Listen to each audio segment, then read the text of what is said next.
All right, so great. So welcome to the first annual Organized Section Officer Orientation. My name is Teka Miller, and I am the Director of Member Services here at APSA. In the interest of time, I did want to go ahead and get started so we can stay on schedule. I also have with me as presenters John Gurstelle, who is the Publishing Director. He just joined APSA, I believe, in August. We also have Dan Gibson, the Senior Director of Communications and Marketing. And we also have Helen Marshall, who is the Director of Finance. So I wanted to go ahead and get started. And let you guys know about the webinar logistics. So I'd like to ask that all of you hold all of your questions until the end of the presentation. If you have a question, please use the Q&A option, which should be located at the top or side of your screen, and just manually type in your question. And one of the presenters will verbally ask the question out loud and give you an answer. The webinar will be recorded. I will start the recording in just one moment. So anyone who cannot stay on the webinar for the duration, or for any of the people who sent me an email letting me know that they could not attend, this webinar will be recorded and we will upload it on the website. So let me go ahead and start the recording now.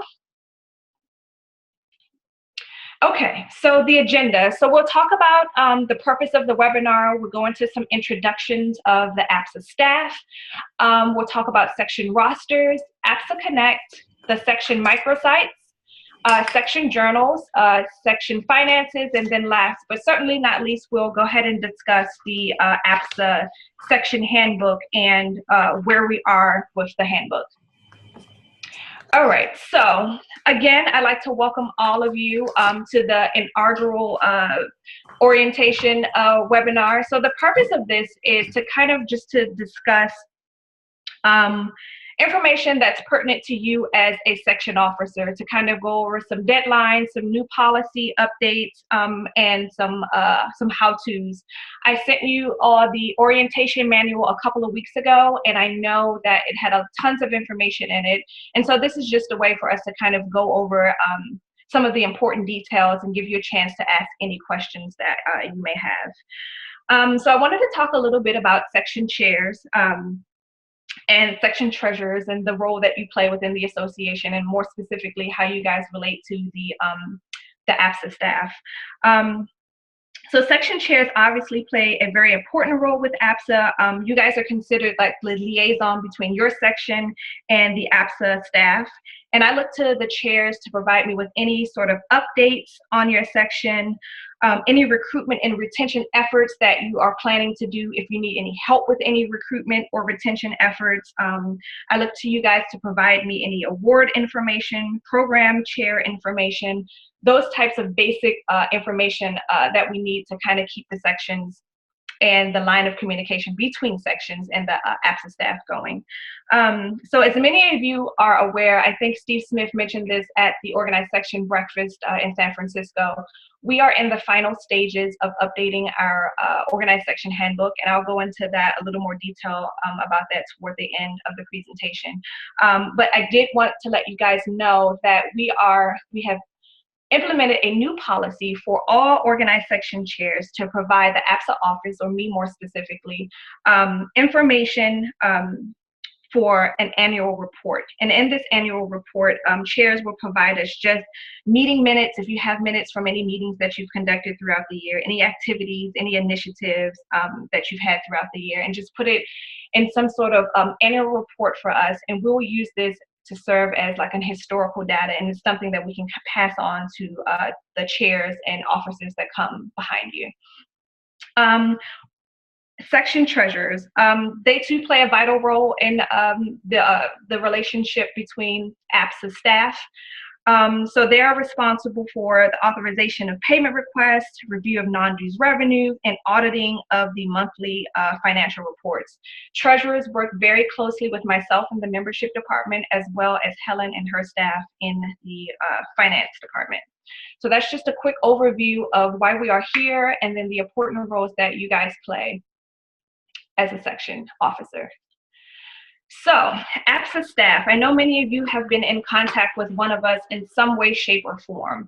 Again, I am Teka Miller. I am the Director of Member Services. I also have Casey Harrigan, who is the Assistant in the Membership Department. So you contact us for everything. If you have a question, you're not quite sure who to contact, you always can just contact us at the membership general email box.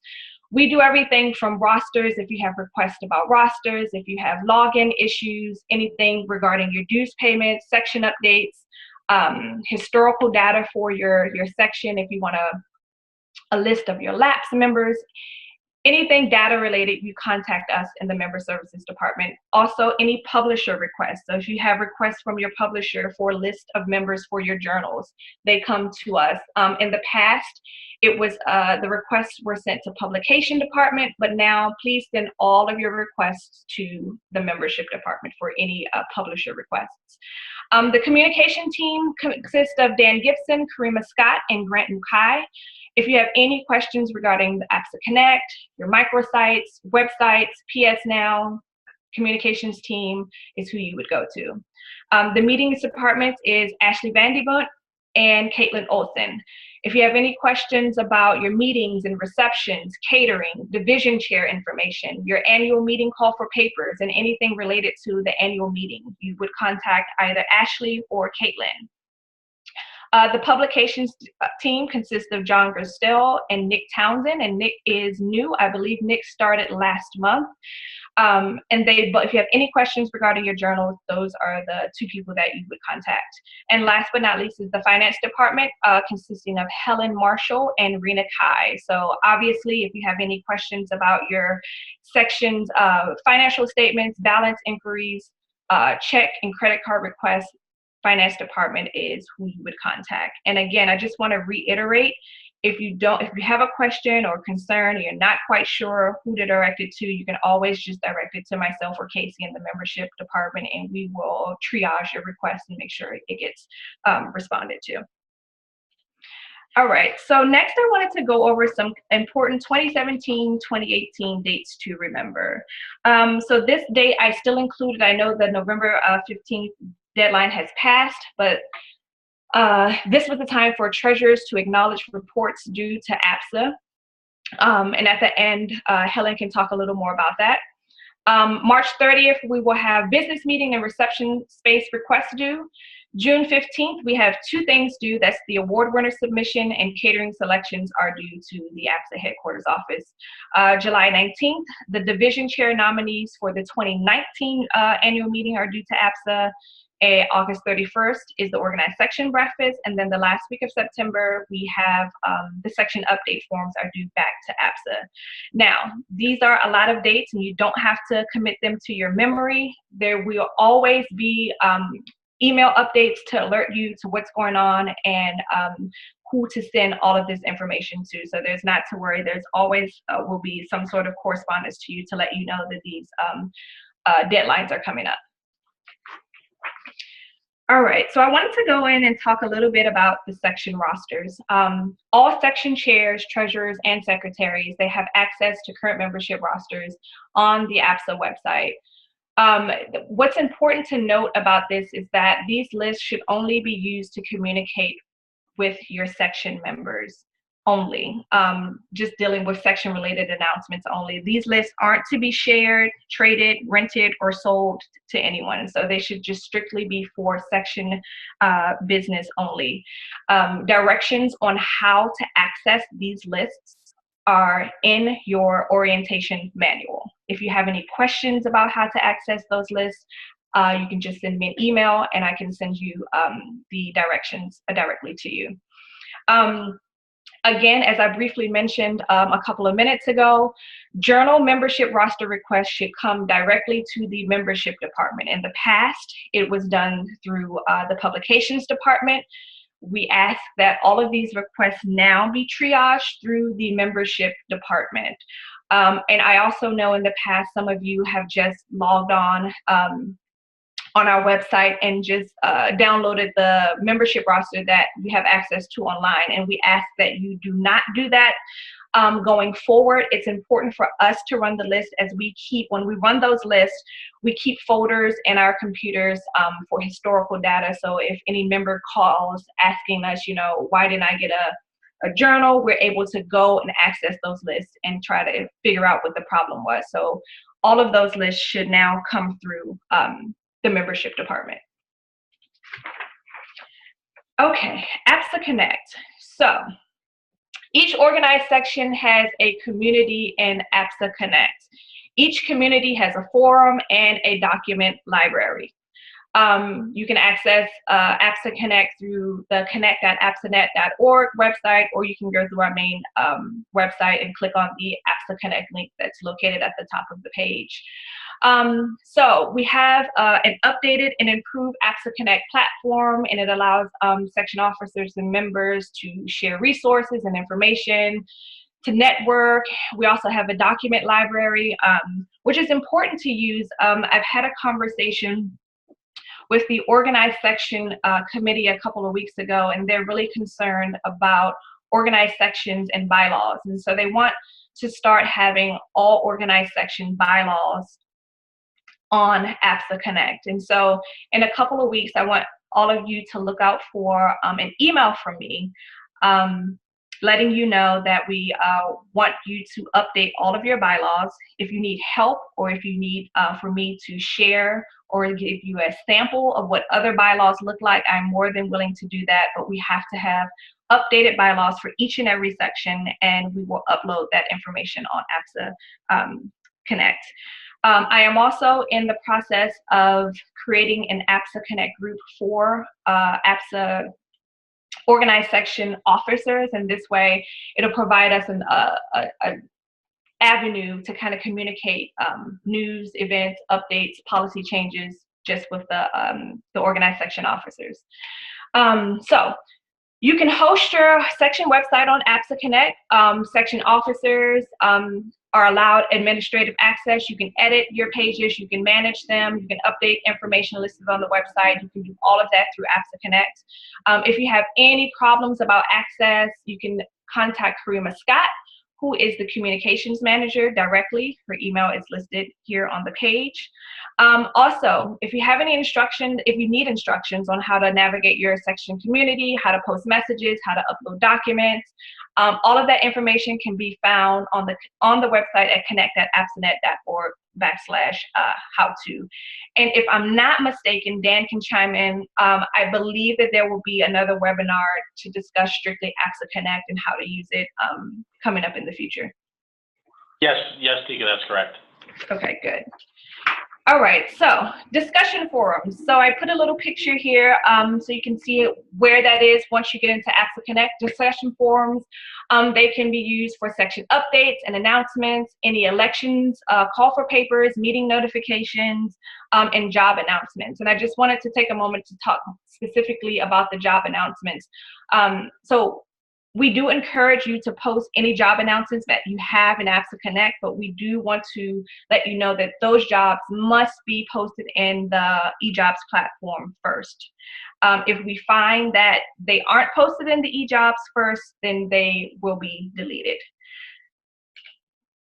All right, the document library. So the document library is a cool feature. It allows the sections to upload documents and make them accessible to their members. You can share announcements, you can put slides up there, conference papers. I talked about the bylaws. This is where you would upload your bylaws there. And also you can also put your meeting minutes here as well. And then here's some information about how to access it. The really cool thing about the updated version of APSA Connect is that the format is really clear and it's really intuitive, so it makes it much easier for you to kind of navigate and do what it is that you need to do. All right, so the directory. So you can browse the directory. I kind of played with it earlier. You can search for people's names. I know sometimes we remember someone's first name and not their last name, and vice versa. So you literally can put in a person's first name and then a whole list come up. It's searchable by alpha, by name as well. So it's a really cool feature if you're looking to search for the members of APSA. All right, microsite. So every section has its own landing page on apsanet.org/sections. It provides general information about each section. So it has all of your journal information. It has your dues information. It has your award information there. And it has a description of your section there. So I would like to encourage each and every one of you to visit your section's landing page and make sure that all of the information that you want is there. Make sure all of the information is updated and as it should be. If you have any edits to any of these pages, this is something that we in the membership department can update for you. So it's just as simple as sending us a quick email letting us know what you need updated, and we will go ahead and update that information for you. Journals. So we have some new journal guidelines that I'll go over quickly, and John can kind of chime in if I've missed anything. So all journal proposals must be submitted first and foremost to John Gurstelle, the APSA Publishing Director. After John takes a look at it and he reviews it, he will then send it to the Publications Policy Committee of the Council. They will review the proposal, and then if they approve it, it will then go to the Executive Committee. Proposals must include the following: a rationale, the need for a new journal, procedures for editorial succession, financial feasibility, ownership and copyright, membership benefits and/or risks, peer-reviewed procedures, and publisher considerations. John, is there anything that you wanted to add with that? Yeah, this process applies not just for starting a new journal, but if you want to enter into a partnership with the publisher for an existing journal as well. Between APSA and all of the sections, we work with 7 or actually 8 different publishers and have all kinds of arrangements, which are outlined in the handbook, from journals that APSA and the sections own, like Religion and or the Journal of Race, Ethnicity, and Politics, or journals that the publisher owns but are published in cooperation with the section. The section has editorial control, like Political Behavior. Okay. All right, so I'm going to move on to finances. All payment requests should be submitted to the finance office every Wednesday by 12 noon. Checks are then processed every Thursday.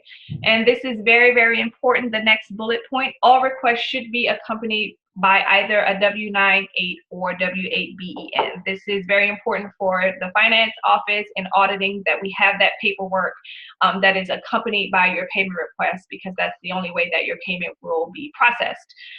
Payment request must be signed by the treasurer, always. Helen, is there anything that you want to say about this portion of it? Yeah, yes, and if the treasurer is not available, then the president can sign the payment request as well. Okay, good. All right, receivables. Deposits are processed daily. The APSA Finance Department, Helen and her team, will allocate dues to each section each month. And that's where the monthly financial statement comes into play. And can I just make a Sure. comment?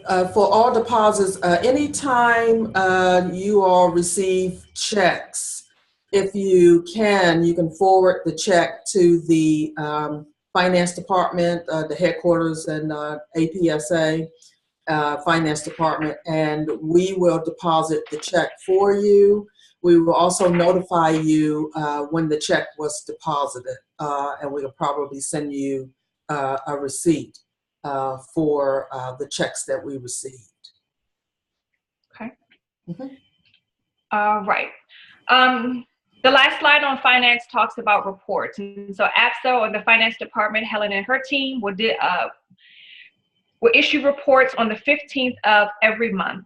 Year-end reports will be provided to each treasurer on or before October 30th of each year, and then treasurers must sign and return acknowledgement of that report no later than November 15th. So this is something that I mentioned earlier.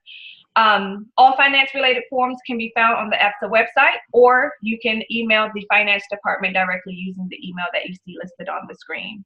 Helen, did you have anything additional? Yes.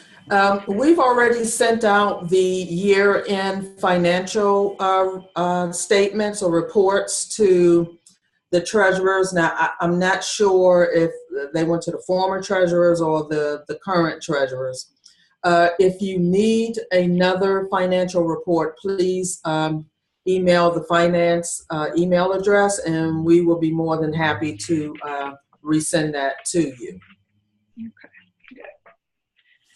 All right, so the last and final slide talks a little bit about the section handbook. So as most of you know, the current section handbook was last revised in 2005. So the APSA staff, and along with Steve, our executive director, we've been working to update the handbook probably over the last year and a half. And I think that it's safe to say that we have a final draft. We've sent the draft to the organized section committee for their review. And we've made adjustments and edits based on some of the comments and suggestions that they have made.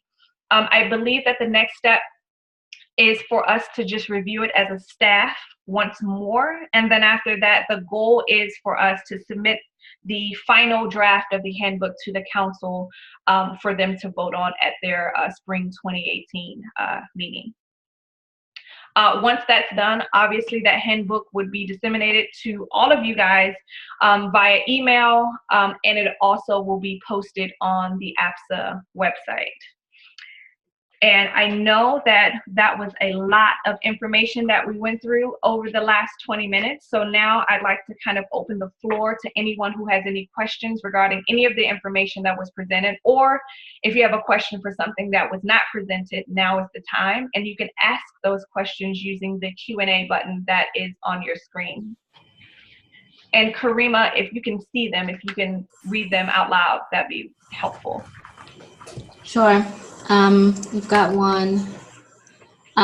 It's from, I'm not even going to try to pronounce it because I will get it wrong. But it's regarding finance. Where do we direct inquiries about outstanding reimbursement requests? Oh, can Sure, Helen. I can just hello? Yeah, Yep. she's so you can answer it live, Helen. Oh, okay. You can direct those inquiries to the finance department, so it'll be finance@apsanet.org, and we will be happy to help you.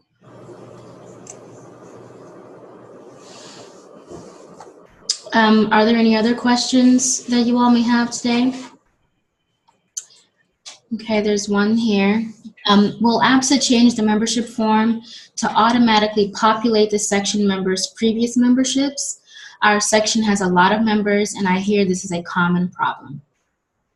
That's something that we're looking into. We haven't ruled that out, but yes, the short answer to that question is yes, that's something that we're looking into. Okay. Does anyone else have anything to add here from the attendee side?